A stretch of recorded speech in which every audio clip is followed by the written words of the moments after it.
பிஸ்மில்லாஹிர் ரஹ்மானிர் ரஹீம். மதீனாவின் மண்ணில் ஈமான் மலர்ந்த காலம், நபி அவர்களின் அன்பு சஹாபாக்கள் வாழ்ந்த காலம். அந்த வரலாற்றில் ஒரு அழகான பெயர் ஜாபிர் பின் அப்துல்லா ரலியல்லாஹு அன்ஹு.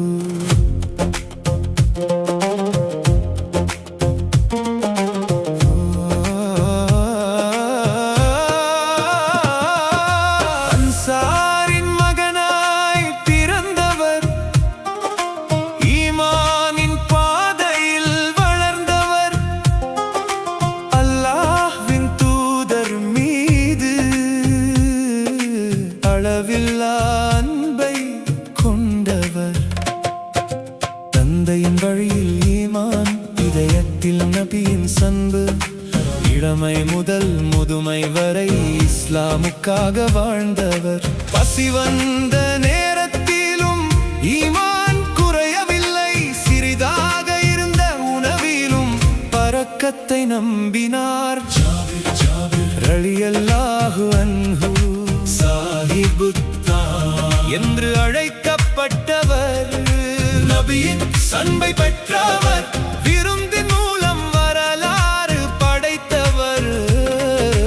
ஜாபிர் பின் அப்துல்லா ரலியல்லாஹு அன்ஹு.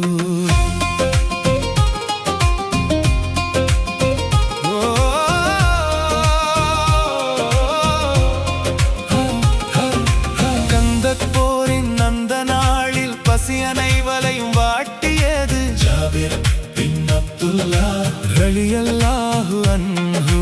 வீட்டில் இருந்ததோ சிறிதளவு உணவு மட்டுமே, மனைவியிடம் கூறினார். ஜாபிர் பின் அப்துல்லா ரலியல்லாஹு அன்ஹு.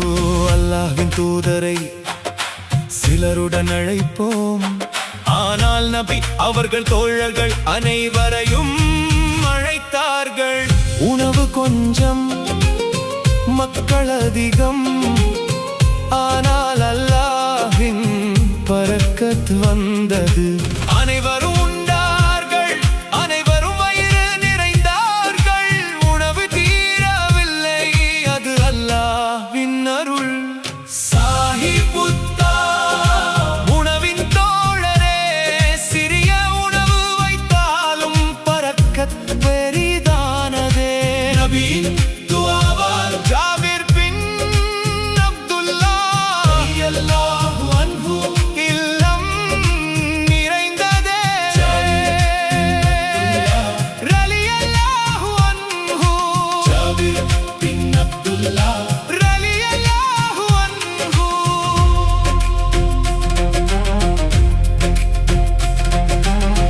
உஹுத் போரின் நாட்களில் தந்தை அப்துல்லா ஷஹீதானார். கண்ணீரோடு நின்ற ஜாபிர், ஆனால் ஈமான் தளரவில்லை. தந்தையின் கடன்கள் இருந்தன, குடும்பத்தின் பொறுப்புகள் இருந்தன. அந்த சுமையை தாங்கிய போது நபி அவர்களின் கருணை கிடைத்தது. அல்லாஹ்வின் தூதர் ஜாபிர் பின் அப்துல்லா ரலியல்லாஹு அன்ஹு துயரை அறிந்தார்கள், அன்போடு உதவி செய்தார்கள். அந்த உறவு வரலாற்று என்றும் நிலைத்தது. யா ஜாபிரு யா சாஹிப ரசூலில்லாஹி ரதியல்லாஹு அன்க, ரதியல்லாஹு அன்க. யா ஜாபிரு இப்ன அப்துல்லாஹி மின் அஹ்லில் ஈமானி வல் வஃபா.